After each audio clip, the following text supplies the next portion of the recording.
জুলাই গণঅভ্যুত্থানের পর যখন টালমাটাল দেশের পরিস্থিতি, বেহাল দশা দেশের অর্থনৈতিক অবস্থার, ঠিক তখনই কেন্দ্রীয় ব্যাংকের হাল ধরেন ড. আহসান এইচ মনসুর। আশা ছিল এবার একটা পরিবর্তনের মুখ আমরা দেখব।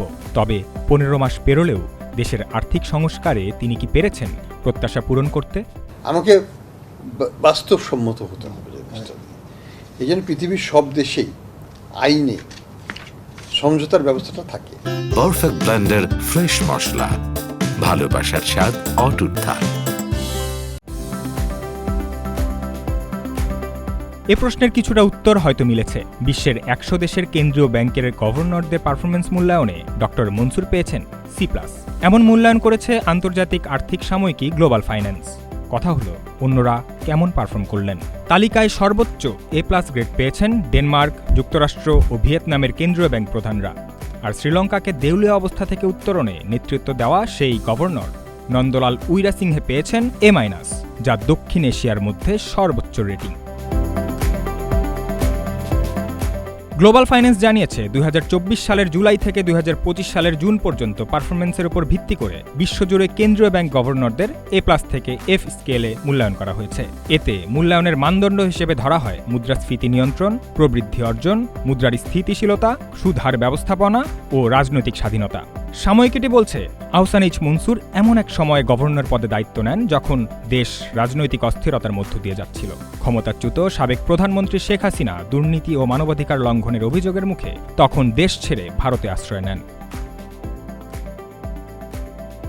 গ্লোবাল ফাইন্যান্স মন্তব্য করেছে, দায়িত্ব নেওয়ার পর মনসুর উপলব্ধি করেন ব্যাংকিং খাতে ভারসাম্য ফিরিয়ে আনা, প্রবৃদ্ধি ত্বরান্বিত করা এবং নিয়ন্ত্রণহীন মুদ্রাস্ফীতির লাগাম টানা জরুরি। টাকাকে স্থিতিশীল করা ছিল তার অন্যতম লক্ষ্য, যা চলতি বছরে ডলারের বিপরীতে প্রায় ৪% অবমূল্যায়িত হয়েছে।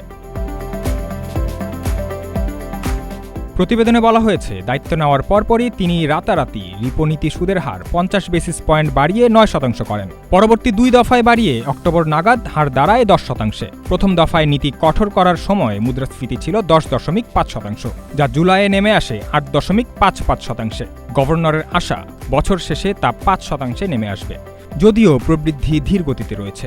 এশীয় উন্নয়ন ব্যাংক ADB ২০২৪-২৫ অর্থ বছরে বাংলাদেশের প্রবৃদ্ধি ৩.৯% সীমিত থাকবে বলে অনুমান করেছে। এটি ২০১০-২০২০ সময়কালের গড় ৬.৪% প্রবৃদ্ধির তুলনায় অনেক কম। এদিকে আর্থিক খাতের গভীর সংকট মোকাবিলায় গভর্নর ৩ বছরের সংস্কার রোডম্যাপ ঘোষণা করেছেন, যা আন্তর্জাতিক মুদ্রা তহবিলের সহায়তায় প্রণীত। এতে ব্যাংক একীভূতকরণ, খেলাপি ঋণ সমাধান এবং দেউলিয়া ও পুনর্গঠন আইন সংস্কারের পরিকল্পনা রয়েছে। গ্লোবাল ফাইন্যান্স মন্তব্য করেছে, এই সংস্কারগুলো যদি কার্যকরভাবে বাস্তবায়ন করা যায় তাহলে বাংলাদেশে টেকসই প্রবৃদ্ধি আবারও ফিরে আসবে।